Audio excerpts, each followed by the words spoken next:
Yang pertama, saya memaknai ketika ada kandidat yang lain, netizen atau lain sebagainya yang melakukan black campaign atau kampanye hitam terhadap Dewi Ing, menjelek-jelekan Dewi Ing. Bagi saya itu bagian daripada sebuah keuntungan. Ini ramai itu Pak tentang isu kampanye yang melibatkan ASN. Ya. Nah, mungkin Bapak bisa kasih tanggapan nih. Banyak katanya bahwa paslon Dewi Ing yang notabene kan berawal dari pemerintah dan legislatif begitu. Itu punya kekuasaan untuk menggerakkan ASN.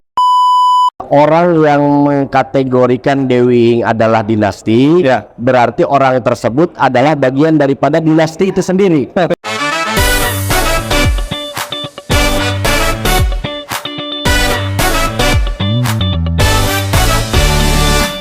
Assalamualaikum warahmatullahi wabarakatuh. Waalaikumsalam. Selamat sore pemirsa Pandeglang News. Bertemu lagi bersama saya Muhammad Agus Salim dalam program atau acara Politik Talk Show, di mana program Pandeglang News yang membahas seputar tentang edukasi dan informasi seputar politik pada Pilkada Pandeglang 2024. Pemirsa, KPU Pandeglang telah menetapkan 4 pasangan calon Bupati dan Wakil Bupati Pandeglang pada Pilkada 2024. Saat ini sudah hadir bersama saya Bapak Iing Andri Supriyadi yang merupakan calon wakil Bupati Pandeglang dari pasangan ya Ibu Dewi Setiani. Selamat siang Pak Iing. Selamat siang.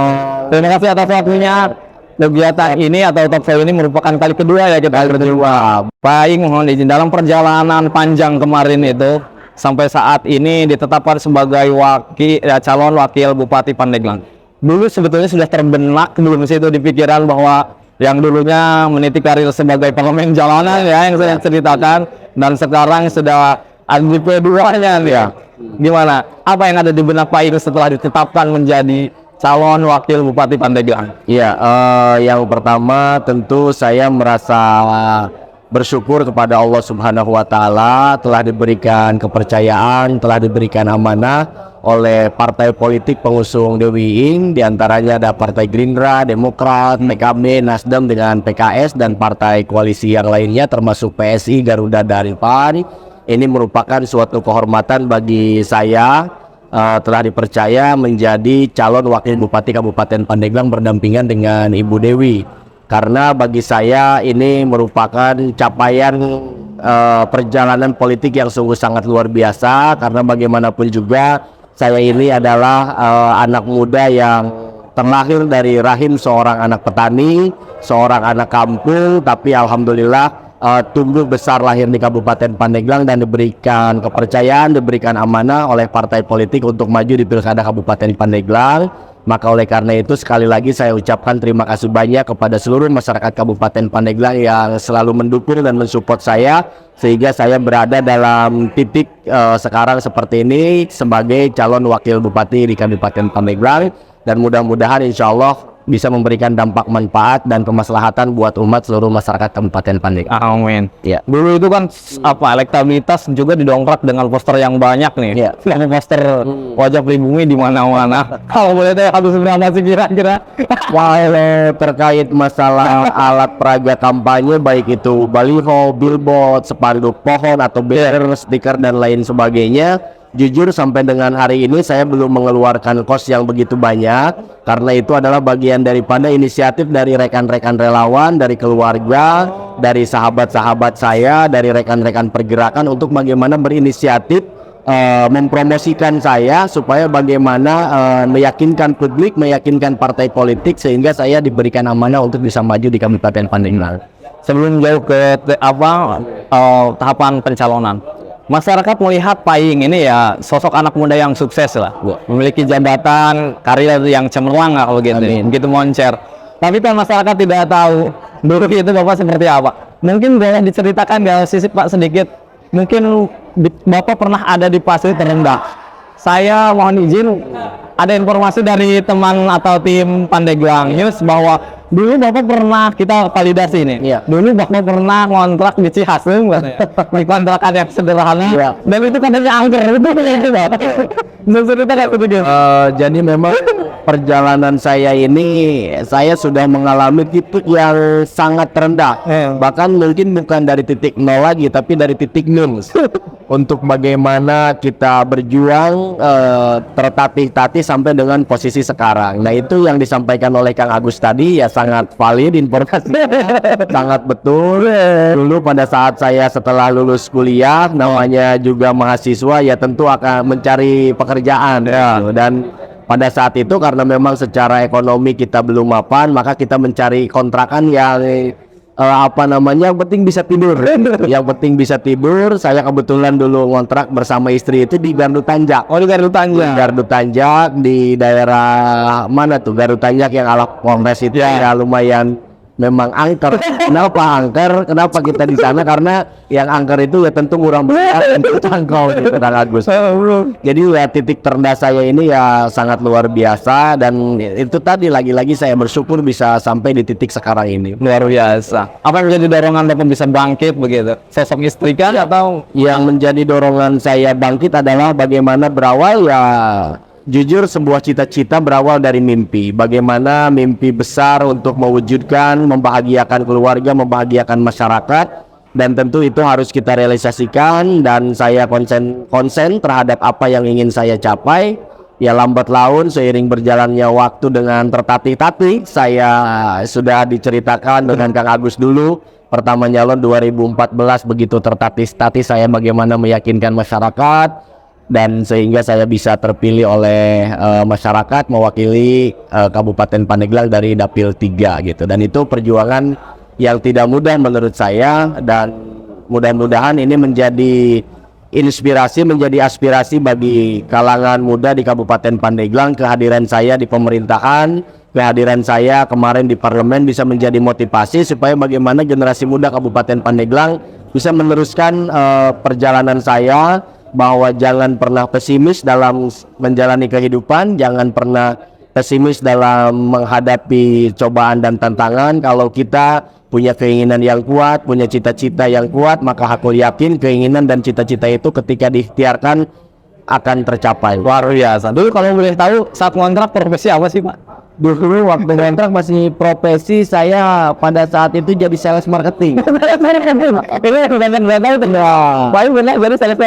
sales marketing saya jualan kalau dulu itu ada yang ditempel di KWH itu supaya listrik irit. Wah itu saya akan pastiin kemana-mana, muter kemana-mana, bahkan ke Kabupaten Lebak, di Kabupaten Pandeglang berjualan sebagai seorang sales marketing yang memang saya di bawah jualan.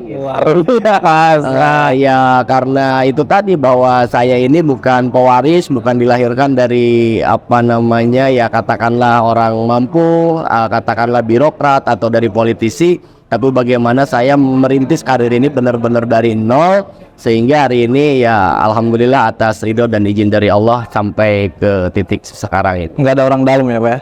Ya gimana orang kita pernah di sales marketing. Saya pernah dulu waktu SD itu jualan nasi uduk, pulang sekolah saya jualan es mambo. Tahu es mambo ya? Nah es mambo yang ada di bok itu kita bawa kemana-mana, muter ke kampung-kampung, itu jualan es mambo dulu. Luar biasa, dan itu dijadikan pengalaman bahwa memang hidup penuh perjuangan, hidup penuh tantangan dan rintangan, tapi kalau kita fokus ya insya Allah rintangan dan tantangan itu akan dihadapi seiring berjalan. Luar biasa, pernah jualan es mambo ya.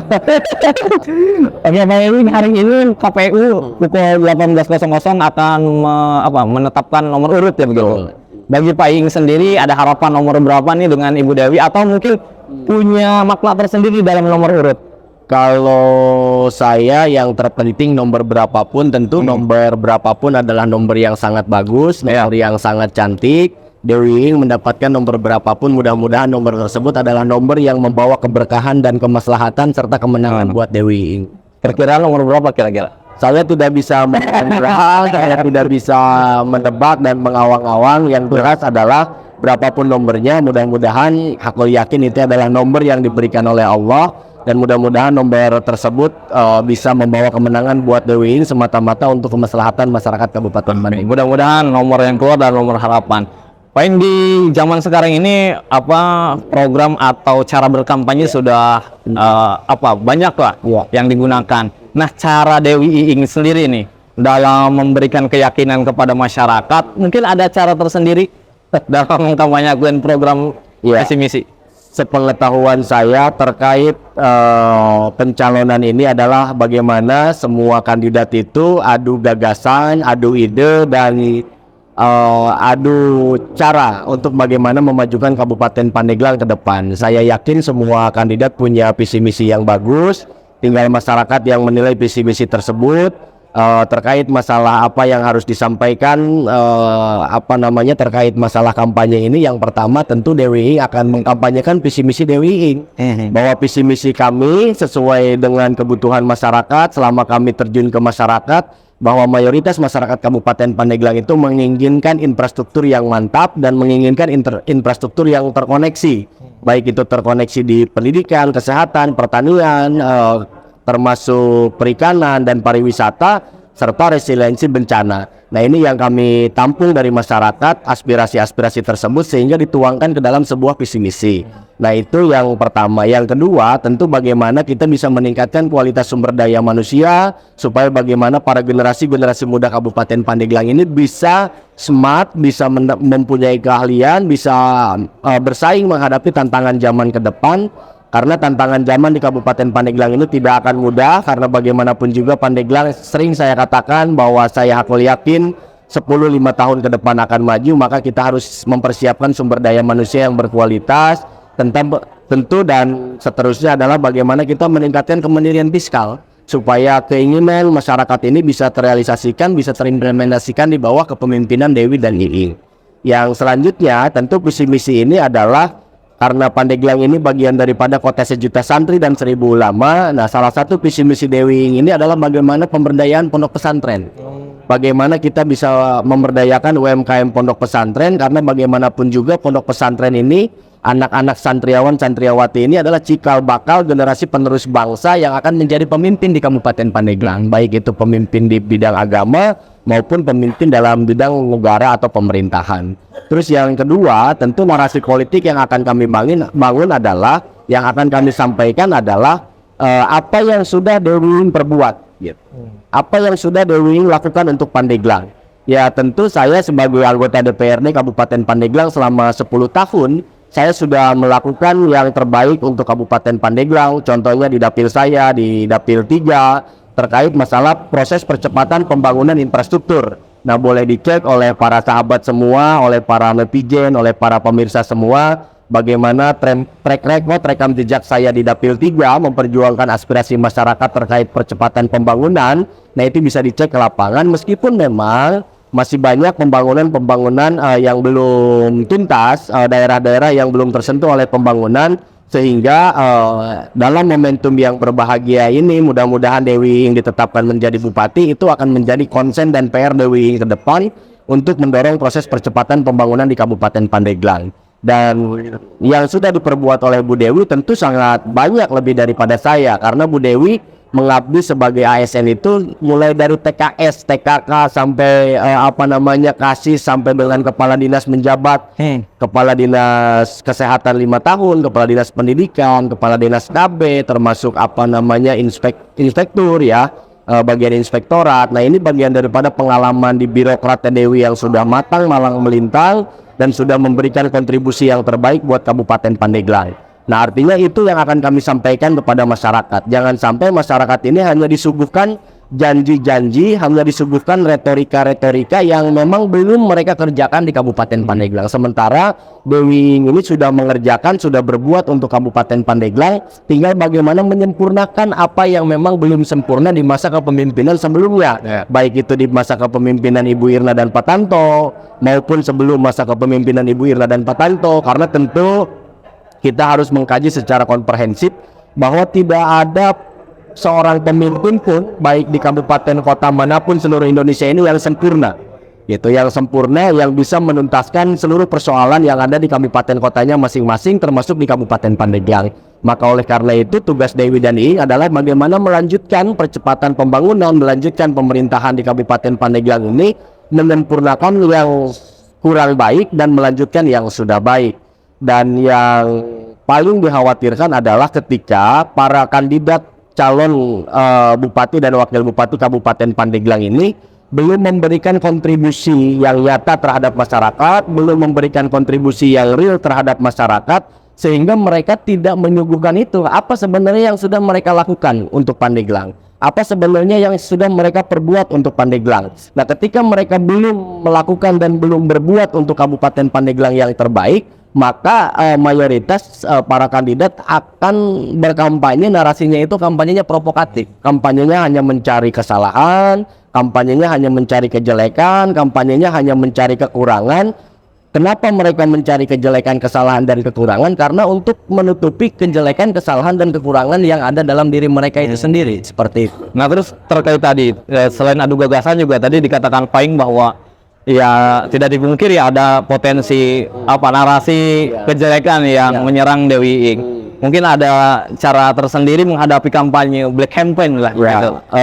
Yang pertama, saya memaknai ketika ada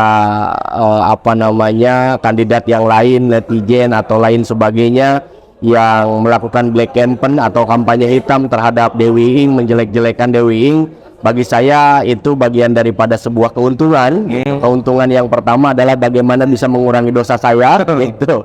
Karena itu yang pertama, menjelek-jelekan orang lain, membicarakan orang lain itu bagian daripada ghibah, apalagi ketika berita itu tidak benar bagian daripada fitnah gitu. Sehingga ya mudah-mudahan kami ambil hikmahnya saja, itu dijadikan bagian daripada ladang ibadah, ladang amal kami ke depan. Yang terpenting adalah bagaimana masyarakat Kabupaten Pandeglang bisa cerdas, bisa melihat secara utuh, secara komprehensif apa yang disampaikan oleh kandidat lain atau netizen dan lain sebagainya. Jangan sampai ketika ada informasi langsung ditelan mentah-mentah gitu. Karena bagaimanapun juga menurut saya kesempurnaan hanya milik Allah Subhanahu wa taala, dan Dewi Ing pun bukan kandidat atau calon bupati dan wakil bupati yang sempurna. Tentu masih banyak kekurangan dalam diri kami, tapi kami bagaimana bisa menyempurnakan ikhtiar ini untuk memimpin Kabupaten Pandeglang. Yang saat ini ramai itu Pak tentang isu kampanye yang melibatkan ASN. Ya. Nah, mungkin Bapak bisa kasih tanggapan nih. Banyak katanya bahwa paslon Dewi Ing yang notabene kan berawal dari pemerintah dan legislatif begitu, itu punya kekuasaan untuk menggerakkan ASN. Tanggapan Bapak gimana? Iya, yang pertama tentu pertanyaan ini sangat bagus sekali. Dan saya perlu menyampaikan kepada masyarakat, perlu menyampaikan kepada publik, seluruh masyarakat Kabupaten Pandeglang, baik di dunia nyata maupun di dunia maya, bahwa Dewi Ing ini adalah newcomer. Dewi Ing ini adalah calon kandidat baru yang bukan berasal dari incumbent. Jadi Dewi Ing ini bukan incumbent gitu. Dan Dewi Ing tidak punya kewenangan, tidak punya kekuasaan untuk menggerakkan ASN, untuk menggerakkan struktur pemerintahan. Kenapa tidak punya kewenangan? Karena saya sudah bukan anggota DPRD Kabupaten Pandeglang lagi. Teh Dewi sudah bukan ASN lagi. Dan ketika pun Teh Dewi berasal dari ASN, Teh Dewi ini hanya seorang kepala dinas gitu. Sehingga kepala dinas ini ruang lingkupnya tentu tidak bisa menggerakkan seluruh ASN semua. Ketika pun ada dalam tanda kutip oknum, saya katakan ASN yang berkampanye atau mengkampanyekan Dewi Ing, yaitu bagian daripada aspirasi dari publik yang kami anggap gitu. Yang jelas selama ini, sejauh ini pergerakan saya dengan Teh Dewi adalah bagaimana mengaktifasi yang pertama partai koalisi, partai pengusung. Yang kedua, kami mengaktifasi seluruh jaringan relawan Dewi Ing yang ada di Kabupaten Pandeglang. Karena jaringan relawan Dewi Ing ini banyak. Ada jaringan Ring, relawan Iing, ada Pro Dewi, ada PADI, ada PSI, juga ada pergerakan-pergerakan yang lain, relawan-relawan yang tumbuh dengan sendirinya untuk mendukung Dewi Ing. Jadi ketika ada yang berbicara bahwa Dewi Ing ini menggunakan ASN berkampanye, landasan dan dasarnya menurut saya kurang tepat gitu, disasarkan kepada Dewi Ing, karena Dewi Ing ini bukan incumbent.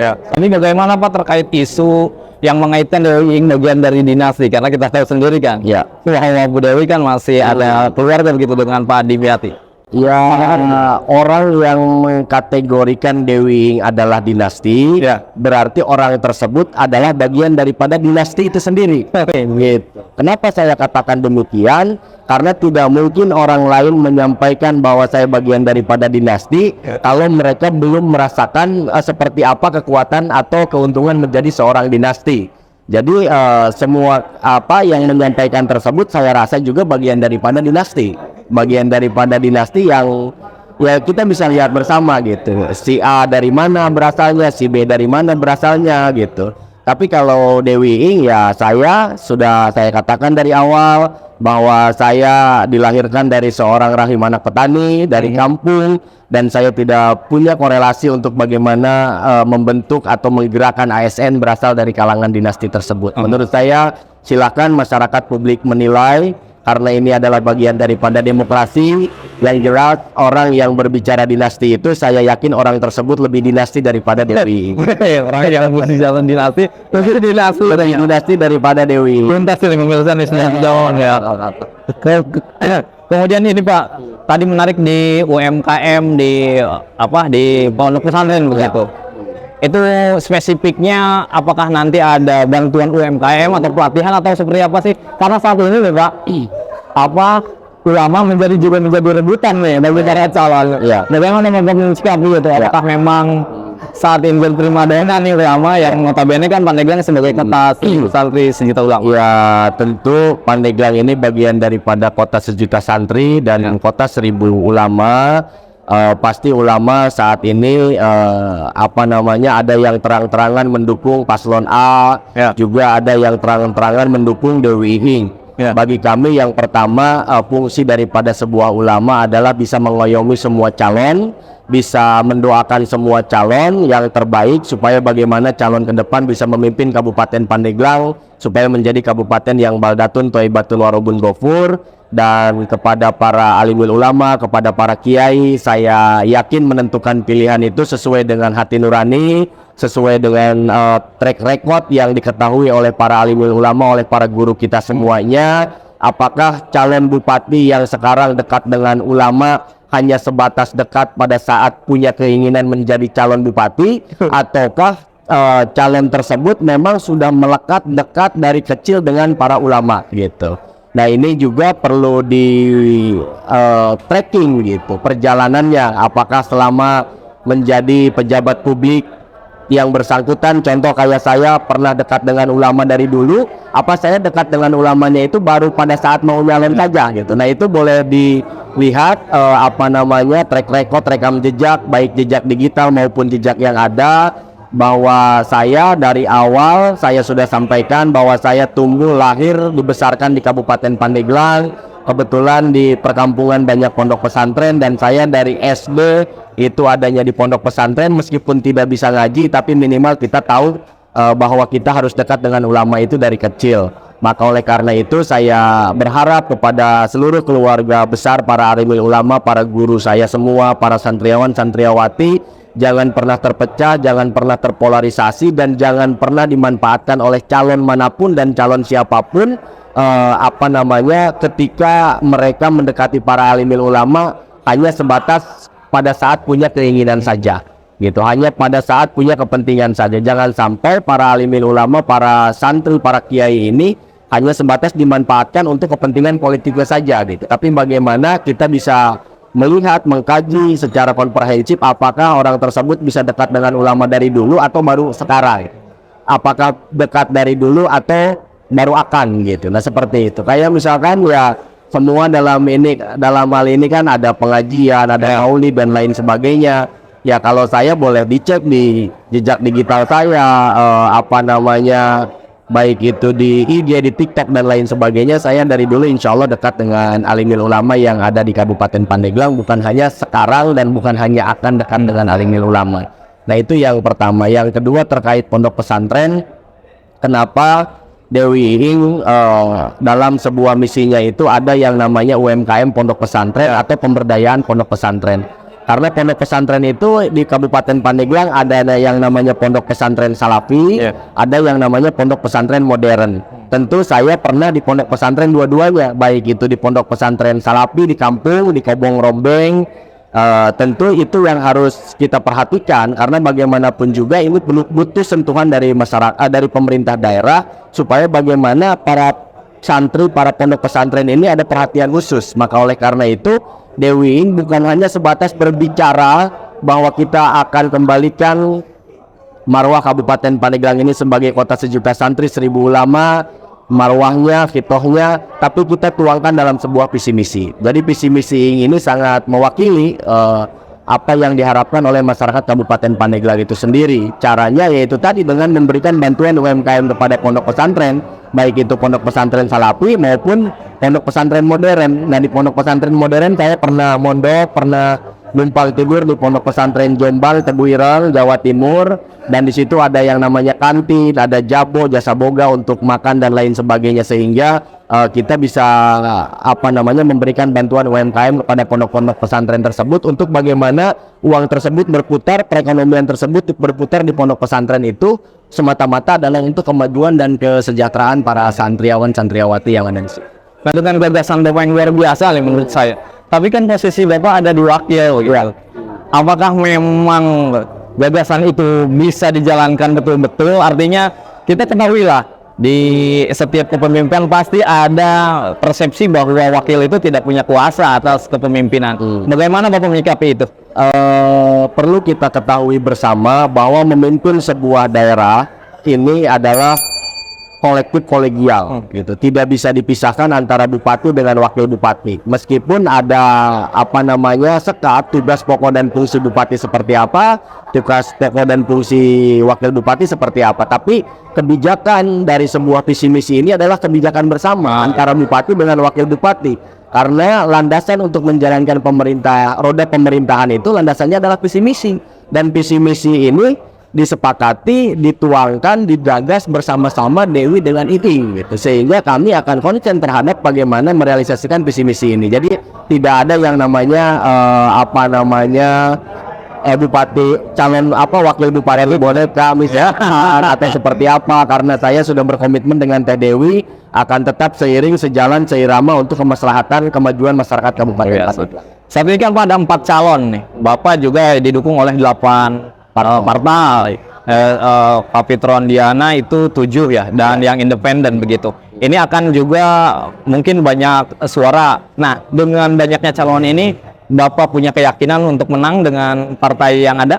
Bismillah, tawakaltu Allah, karena saya yakin bahwa masyarakat Kabupaten Pandeglang sudah cerdas menentukan pilihan. Tentu masyarakat Kabupaten Pandeglang akan menentukan pilihan sesuai dengan track record, sesuai dengan rekam jejak kandidat itu sendiri, dan sesuai dengan apa yang sudah diberikan kontribusinya kepada masyarakat Kabupaten Pandeglang itu sendiri.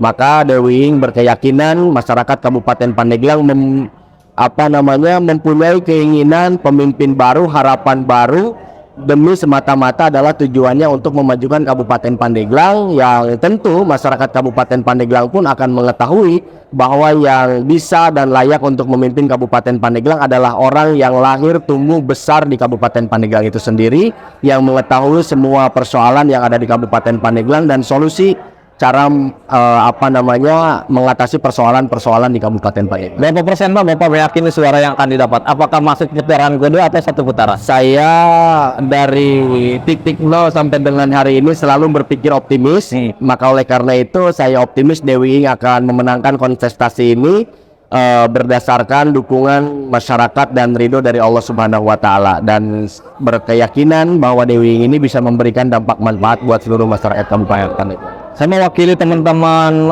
para ekonomi kreatif, Pak, satu pertanyaan.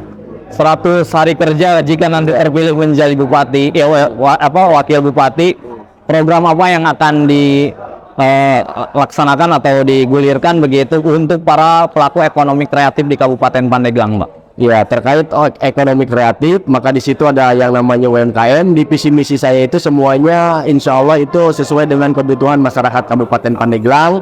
yang akan kami gaungkan, yang akan kami galakan adalah bagaimana pelatihan, pembinaan dan permodalan untuk para UMKM ekonomi kreatif yang ada di Kabupaten Pandeglang, dan kami akan mengadakan event-event lokal, event-event lokal baik itu di pedesaan, di kecamatan, di perkampungan, karena dengan event-event tersebut maka UMKM insya Allah akan maju, akan berkembang dan dagangannya akan laris.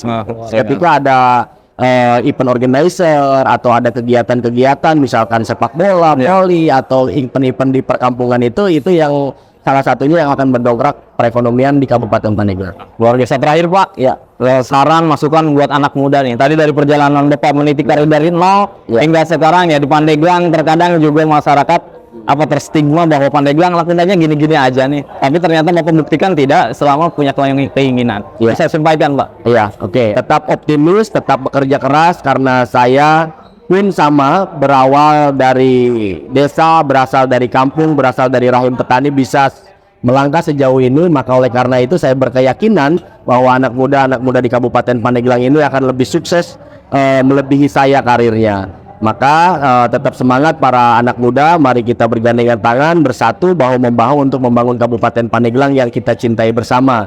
Tetap jaga kekompakan, tetap jaga soliditas, dan mohon doa restunya dari seluruh anak muda Kabupaten Pandeglang, karena saya ini bagian daripada representasi generasi muda Kabupaten Pandeglang yang mewakili anak muda di Kabupaten Pandeglang untuk berjuang mensejahterakan masyarakat Kabupaten Pandeglang. Insya Allah bersama pemuda, karena muda adalah kekuatan. Terakhir, saya mengajak kepada seluruh masyarakat Kabupaten Pandeglang untuk menghadapi pesta demokrasi ini penuh riang dengan gembira.